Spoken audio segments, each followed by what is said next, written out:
Guys welcome to my YouTube channel Shukla ji the blogger. और आज हमारे साथ हैं ब्रिजभूषण शुक्ला जी, जिन्होंने कई सारे वेब सीरीज़ में एक्टिंग की है और इनका सबसे फेमस कैरेक्टर है टीवीएफ का वर्मा सर। मेरी फैमिली वेब सीरीज़ आपने देखा होगा, उसमें इन्होंने वर्मा सर का कैरेक्टर किया हुआ है। तो आज मेरे साथ हैं वर्मा सर।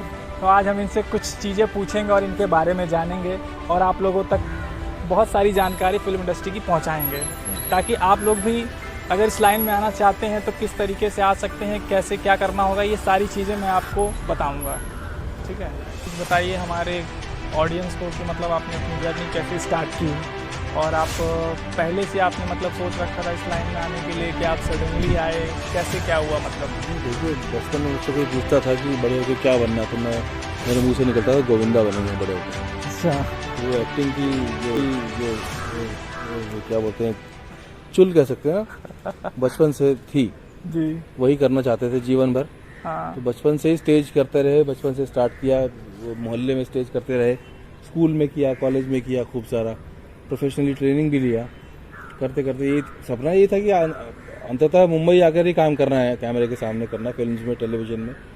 लेकिन फिर समहाउ कुछ परिस्थितियाँ ऐसी रही कि उस समय आ नहीं पाए और साथ में हम जॉब करने लगे एनडीटीवी दिल्ली में। वहाँ पर एज ए प्रोड्यूसर हम काम करते थे और एक प्रोग्राम बनाते थे, पॉलिटिकल सटायर था, गुस्ताखी माफ, जो काफ़ी मशहूर रहा। तो उसमें उसको प्रोड्यूस भी करते थे, एंकर भी करते थे। तो 12 साल निकल गए एनडीटीवी में काम करते हुए। अचानक रियलाइज़ हुआ कि भाई ये तो नहीं करना चाहते थे हम जीवन में, नौकरी नहीं करना था, करनी तो एक्टिंग है। तो फिर वहाँ से रिज़ाइन दिया, जब जागो तब सवेरा, रिज़ाइन दे के सीधा माया नगरी में आ गए। हाँ। और पिछले 10 साल से यहाँ पर काम कर रहे हैं।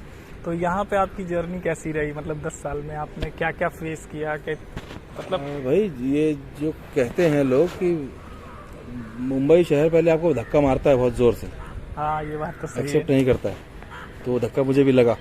ओके। हाँ, आते ही मतलब ऐसा नहीं था कि अब इतने साल से काम किया हुआ था, काफ़ी दोस्त यहाँ पर ऑलरेडी आ चुके थे। ऐसा नहीं था कि मैं बिल्कुल अनजान शहर में आ गया हूँ। जानते थे लोग यहाँ पर काम कर रहे हैं, जो पहले से कर रहे थे, उनसे मिला, बहुत सारे लोगों से मीटिंग करता है, लेकिन सब अपना अपना स्ट्रगल कर रहे थे। किसी के पास कोई भी ऐसी पोजीशन में नहीं था कि आपको बोले कि अच्छा मुझे काम चाहिए तो वो आपको काम दे देगा, क्योंकि सबको यहाँ काम ही तलाश रहा है, हर कोई काम तलाश रहा था। तो शुरुआत के काफ़ी साल, 4 साल 5 साल काफ़ी स्ट्रगल में भी था कि भाई लोगों को मिलना। सबसे बड़ी बात होती है एक्टर को यहाँ पर आने के बाद, ये बताना लोगों को कि हाँ मैं हूँ, मैं भी एक्टर, मैं भी हूँ, हाँ। सब है, मैं भी हूँ, ये बताना पड़ता है लोगों को। Yes sir. जब जानने लगते हैं धीरे धीरे लोग आपको, जब आप जगह जगह जाते हो, कास्टिंग डायरेक्टर से मिलते हो, दोस्तों से मिलते हो, पता चलता रहता है कि भाई यहाँ पर ऐसा काम हो रहा है, तो धीरे धीरे आपकी पहचान होती है और आप यकीनन आप अच्छा काम कर रहे हैं तो आपके पास से काम आता भी है। सर आपने एज ए एक्टर कहाँ से स्टार्ट किया, मतलब कौन से शो से स्टार्ट किया? यहाँ मुंबई में? हाँ मुंबई में। हाँ मुंबई में मैंने किया, सबसे पहला काम किया जब शुरू आया था मैं, तो शुरू हुआ था भंवर, दोबारा से शुरू हो रहा था भंवर, जो बहुत पहले सोनी पर आता था। ओके। तो वो दोबारा रिवाइव किया जा रहा था, तो भंवर वो रिवाइव भी हुआ, एक एपिसोड मैंने किया भी, फिर वो बंद भी हो गया। उसके बाद फिर सावधान इंडिया में शुरू हो गए। हमारे मित्र त्रिपाठी जी वहाँ पर काम करते थे, उन्होंने रेफ़र किया जी। तो वहाँ से एक काम मिलना शुरू हुआ। हाँ। धीरे धीरे सावधान में घुसे, करते रहे, फिर और टेलीविज़न शोज आए, फिल्में हुई। मतलब आपने पहले टेलीविज़न से स्टार्ट किया? पहला काम टेलीविज़न का। अच्छा। उसके बाद फिल्म मिलती रही बीच बीच में। तनु वेड्स मनु रिटर्न्स किया, सुल्तान किया, हैदर में फिल्म दिल्ली में था तभी कर चुका था। अच्छा। तनु वेड्स मनु में तो आपने डॉक्टर वाला रोल किया है? जी, तनु वेड्स मनु रिटर्न्स में। रिटर्न्स में, हाँ वही रिटर्न्स में मैंने देखा है, डॉक्टर वाला रोल आपने जी किया है। जी, तो काफ़ी वायरल हो गया था वो सीन, वो अदरक हो गया, या आदमी कहीं से भी बढ़ रहा है। फिर आपने जो मूवी की थी कोई भागमती, शायद वो अभी रिसेंटली की 2018 17-18 में, 17-18, दुर्गामती द मिथ, हाँ। अमेजॉन प्राइम पे। उसमें एक अच्छा कैरेक्टर मिला, उससे थोड़ी पहचान बनी आगे। और अब मैं काफ़ी सारी वेब सीरीज कर रहा हूँ। वेब सीरीज का दौर फिलहाल में तो आपका ये वेब सीरीज आया रंगबाज जी भाई, इसमें आपने साधु यादव का कैरेक्टर किया जी है। जी। देखा हमने, काफ़ी अच्छा है। तो मुझे लग रहा है कि अभी नेक्स्ट आएगा तो आप उसमें काफ़ी लंबे रोल में जाएंगे। भाई हर एक्टर की उम्मीद होती है उसे मेजर रोल मिले, प्रायोरिटी रोल मिले, प्राइमरी कैरेक्टर मिले। उसी कोशिश में हम भी हैं और मिला भी है, ऐसा नहीं कि नहीं मिल रहा। अभी रिसेंटली आएगी, इसी अक्टूबर में एक हमारी सीरीज़ आएगी टीवीएफ के साथ, जो मेरी 3rd सीरीज़ होगी। तो नाम है सिक्सर। टीवीएफ के साथ? टीवीएफ के साथ, जो क्रिकेट पे बेस्ड है, पूरी मोहल्ला क्रिकेट पे। मतलब अभी फिलहाल आप केवल वेब सीरीज ही करते हैं? वेब सीरीज का ज़माना है। हाँ, वेब सीरीज का ज़माना तो है ही। हाँ, लेकिन अच्छा है कि आपको वेब सीरीज मिल रहे हैं, आपकी एक्टिंग अच्छी है। वो किस्मत है यहाँ, किस्मत बहुत बड़ी चीज़ है। अच्छा, किस्मत बहुत बड़ी चीज़ बहुत बड़ी चीज़ है यहाँ, आज भी बोलता हूँ मैं। हाँ, कितना भी टैलेंट हो आपके अंदर, बम्बई में आएंगे किस्मत से बड़ा कुछ नहीं है। मतलब देख लीजिए भाई, किस्मत बहुत बड़ी चीज़ है। आप कितने भी बड़े एक्टर, उससे कोई मतलब नहीं, किस्मत अच्छी होनी चाहिए। पहले पंडित को दिखा लीजिए किस्मत अच्छी है कि नहीं, तभी आइएगा बॉम्बे में काम करने। सही बात है सर। नहीं, ऐसा भी नहीं, काम कर रहे हैं लोग, ऐसा नहीं है। लेकिन जो आप सोचते हैं ना, जो आपको नाम, शोहरत, पैसा, वो सब की उम्मीद लेकर एक एक्टर आता है मुंबई में, हाँ सही बात तो है। उसके लिए किस्मत होना बहुत ज़रूरी है। मेहनत तो हर कोई कर रहा है यार, मेहनत अच्छे एक्टर कर रहे हैं, बहुत अच्छे एक्टर्स हैं जिनको मौका नहीं मिल पा रहा है। सर अभी हाल फिलहाल में कुछ लड़के जैसे बाहर से आए हैं, तो वो मुझसे पूछते हैं कि मैं कौन से इंस्टीट्यूट में जाऊं जहां मुझे अच्छा मतलब एक्टिंग क्लास करने को मिले, वहां से मैं बड़ा एक्टर बन जाऊं। मतलब यही सोचते हैं कि एक बार मैंने एक्टिंग क्लास कर लिया तो मैं बड़ा एक्टर बन जाऊँ। ये गलत फहमी है। मेरा अपना पर्सनल एक्सपीरियंस ये है कि आप एक्टर को आपको कोई एक्टिंग सिखा नहीं सकता, आपको एक्टर को बना नहीं सकता। आप एक्टर हैं तो हैं, आपको टेक्निक सिखाई जा सकती है। आप जो इंस्टीट्यूट में ज्वाइन करते हैं, कोई भी करते हैं, तो वहाँ पर आपको एक्टिंग करने की या कैमरा को फेस करने की टेक्निक्स आपको सिखाई जा सकती है। एक्टिंग करना आपको कोई नहीं सिखा सकता जीवन में। यही बात एक्टिंग अंदर से ही आएगी आपको। आप कर सकते हैं तो कर सकते हैं, नहीं कर सकते हैं तो नहीं कर सकते हैं। नहीं, बहुत से लोग ऐसे हैं सर जो देख के आ जाते हैं कि अरे मैं भी एक्टर बनूंगा, लगता है बाहर से बहुत सिंपल है, लेकिन जब कैमरा फेस करना पड़ता है ना, सिंपल लगता है बाहर से, लेकिन ये बहुत मेहनत का काम है। करने से ही पता चलता है, और जब करते हैं आप तो खुद को मांझना पड़ता है। जो कहते हैं करत अभ्यास के, हाँ, ये करत की विद्या है। जब तक आप करते रहेंगे, मांझते रहेंगे, तब तक आप अच्छा करते रहेंगे। जहाँ आपका ब्रेक लगा, कभी आप साल भर कोई एक्टिंग का काम नहीं किया, सिर्फ देख रहे हैं। अच्छा सर, मान लीजिए आपने इतनी बड़ी बड़ी फिल्में, इतनी बड़ी बड़ी वेब सीरीज कर ली है, तो क्या आप लोगों को भी प्रॉब्लम होती है कि आप लोग को मतलब नेक्स्ट फिल्म कैसे मिलेगी, क्या है, मतलब इन चीज़ों को आपको फेस करना पड़ता है? तो अनसर्टेनिटी है भाई, इंडस्ट्री का यही तो मज़ा है। एकदम अनसर्टन है। आपके पास आज काम है तो इतना काम है कि आपके पास डेट नहीं है, आपको काम छोड़ना पड़ रहा है। एक समय ऐसा भी आएगा आपके पास 6 महीने कोई काम नहीं है, आप खाली बैठे हैं, इंतजार कर रहे हैं कि कोई कॉल करे, कोई बात करें। जबकि आपने इतनी सारी वेब सीरीज और फिल्में कर ली हैं, उसके बाद भी बड़े से बड़ा एक्टर खाली बैठा है साल बाद। मैं एग्जांपल देता हूँ, मैं दुर्गामती में कर रहा था अरशद वारसी के साथ। Yes sir. अरशद वारसी से हमारी डबिंग में बात हो रही थी कि अरशद सर बताइए मतलब क्या कैसा रहा। इतना शहर फिल्म उन्होंने की थी, इतना अच्छा कैरेक्टर हीरो का किया था। तो मैं उनसे बात कर रहा था कि शहर तुमने इतना अच्छा काम किया आपने, उसके बाद आपको और ऐसे फिल्म क्यों नहीं मिले। तो उन्होंने कहा शहर के बाद वो 6 साल खाली बैठा। 6 साल मेरे सिर्फ उन बच्चों को स्कूल छोड़ने जाता था, उनको खाना खिलाता था, उनकी पत्नी काम करती थी, उनसे उनका घर चलता था। 6 साल खाली बैठने के बाद उनको मिली मुन्ना भाई MBBS, वहाँ से उनका करियर रीस्टार्ट हुआ। ये वो उन जैसे उस किमाश का एक्टर जब 6 साल खाली बैठ सकता है तो हाँ, फिर तो और लोगों की तो बात ही नहीं कर सकते हैं। तो सर जैसे मान लीजिए कोई नया एक्टर आया है, तो अभी उसको क्या होता है, पहले लोग आते हैं तो कास्टिंग वाले के पास जाते हैं, अपना प्रोफाइल देते हैं। तो अभी वो ज़माना बदल चुका है, तो अभी वो कैसे अप्रोच करे मतलब कास्टिंग वाले को अपने लिए?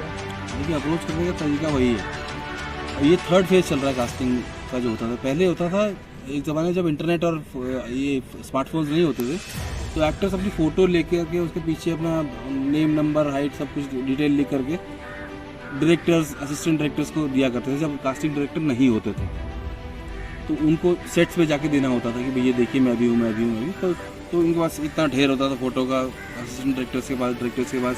तो उसमें से कभी किसी की नज़र पड़ गई, अच्छा दिखाना भाई, ऐसा ऐसा, हाँ ऐसा इसको ले लो यार, तो हो गया काम उसका, नहीं तो नहीं हुआ। फिर आया ये कास्टिंग डायरेक्टर्स का फेज की चलो भाई हम कास्टिंग होगी तो कास्टिंग डायरेक्टर के थ्रू ही होगी।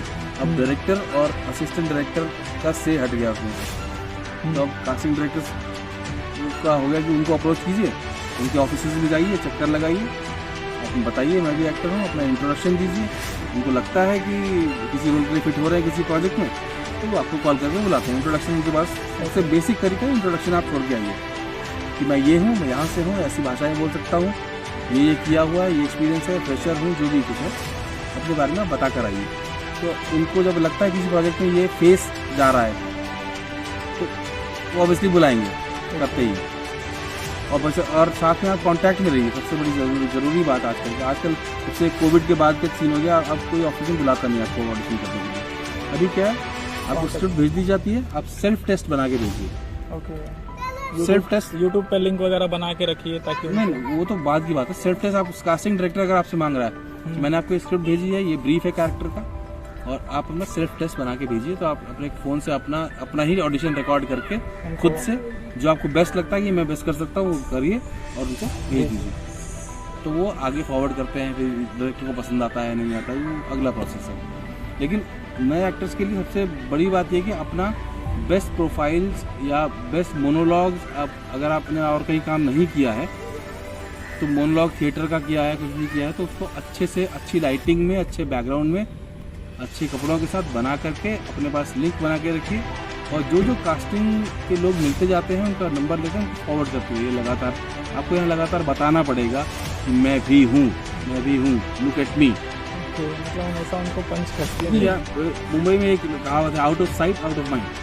आपको बार बार दिखाना पड़ेगा अपने आप को, मैं हूँ। आपको फेस दिखता रहेगा तो उसको याद रहेगा। अच्छा सर, मैंने ये सुना है कि मतलब कास्टिंग से ज़्यादा रेफरेंस पे ज़्यादा लोगों को काम मिलता है। ऐसा मतलब कह नहीं सकते, ऐसा रेफरेंस पे होता है, लेकिन रेफरेंस पे भी आपको एक्टिंग तो करनी पड़ेगी ना। रेफरेंस पे ऐसे थोड़ी कि आप ये पत्थर को खड़ा कर दिया, लो जी मेरे रेफरेंस का यही करेंगे। हाँ वो तो वो अगर नहीं कर पा रहे हैं तो एक्टिंग तो करनी ही पड़ेगी। जैसे मैंने ये सुना है कि मतलब आपको एक्टिंग आ रही है, अगले बंदे को भी एक्टिंग आ रही है, भले ही आपसे थोड़ा खराब हो, लेकिन अगर उसका रेफरेंस अच्छा है तो उसको पहले काम मिल जाएगा, आपको शायद ना होगा। ये तो सदियों से होता है ना, ये आज की बात और फिल्म इंडस्ट्री की बात नहीं है, ये हर इंडस्ट्री में यही होता है। आपका पहले 70s की फिल्मों में देखते नहीं थे, नौकरी मांगने एक हीरो जा रहा है, फाइल लेके, सर मेरे पास डिग्री है, ये है, सिफारिश का लेटर लाए हो, सिंपल। वो आज की बात नहीं हो, हमेशा से हो रहा है। तो ये कब बदलेगा? कभी इसको बदलना चाहिए ना। मतलब कितने लोग कितनी मेहनत करके आते हैं, सपने लेके आते हैं। आज भी ऐसे कई कलाकार हैं, पंकज त्रिपाठी को देख लीजिए, नवाजुद्दीन को देख लीजिए, जो अपनी मेहनत के बल पर घिस के इतने सालों साल स्ट्रगल करके 12-14 साल उसके बाद आज पहुँचे जहाँ पहुँचे, लेकिन वो सिफारिश का लेटर लेकर नहीं आए थे। लेकिन सर 12-14 साल स्ट्रगल करना कोई छोटी मोटी बात नहीं होती है सर, बहुत बड़ी बात होती है कि 12-14 साल स्ट्रगल करना। वहीं पर चेक होता है आपका पैशन आपके काम के लिए। सर अब 12-14 साल अगर कोई स्ट्रगल करेगा तो उसकी आधी लाइफ तो ऐसे ही ख़त्म हो जाएगी ना, क्योंकि अगर वो एक्टर बनने आया है तो ऑब्वियस सी बात है 20-25 की उम्र में आएगा। अगर उसने 14 साल किया तो 40 में हो जाएगा सर। वो 40 में ही उन्होंने शुरुआत की, क्या कहीं नीचे दिख रहे हैं आपको पंकज त्रिपाठी और नवाज? 40 के बाद ही शुरुआत किया, वो आज अपना प्राइम टाइम जी रहे हैं। कितने लोग उम्मीद छोड़ के चले भी जाते हैं, जरूर चले जाते हैं। लेकिन मुझे लगता है जो लोग टिके रहते हैं उन्हें काम जरूर मिलता है। यहाँ टिकना पड़ेगा, बिना टिके कुछ नहीं होने वाला है। आप ये पहले ही सोच कर आइए कि अगर मुझे एक्टिंग लाइन में जाना है तो 10 साल 15 साल 20 साल जितना भी लगेगा मैं दूंगा, फिर मैं इधर उधर ध्यान नहीं दूंगा, सिर्फ एक्टिंग पे ही ध्यान दूंगा, चाहे जो भी हो जाए। ये समझ लीजिए IAS की तैयारी है। तो मेरा आखिरी सवाल ये है कि मतलब आप युवाओं के लिए क्या कहना चाहेंगे जो तैयारी कर रहे हैं? और ये दूसरी चीज़ सर एक और है, ये टिकटॉक और रील्स वाले जो लोग आ रहे हैं, इनके लिए भी कुछ? इनके लिए मैं कुछ कहूँगा नहीं, क्योंकि मैं उसमें इन्वॉल्व हूँ नहीं। ना मैं खुद रील्स बनाता हूँ, ना टिकटॉक करता हूँ, कभी कुछ नहीं। मैं वैसे युवाओं के लिए क्यों संदेश है? मैं युवा कम हूँ क्या? मैं भी युवा हूँ। नहीं, आप युवा हैं बचपन से। तो संदेश सिर्फ नए एक्टर्स के लिए यही है जो आ रहे हैं मुंबई में। आपको पैशन फॉलो करना है आपको, तो पूरे जोर शोर से आइए और हार मत मानिए। अगर आपको लगता है कि आप अच्छे एक्टर हैं और कर रहे हैं और आपके अंदर वो जज्बा है और आप सर्वाइव कर सकते हैं, कम से कम 5 साल सर्वाइवल का अपना देख कर आइएगा जहाँ से भी आए। ये ना हो कि अरे भैया पैसा नहीं खाने को, अब क्या करेंगे।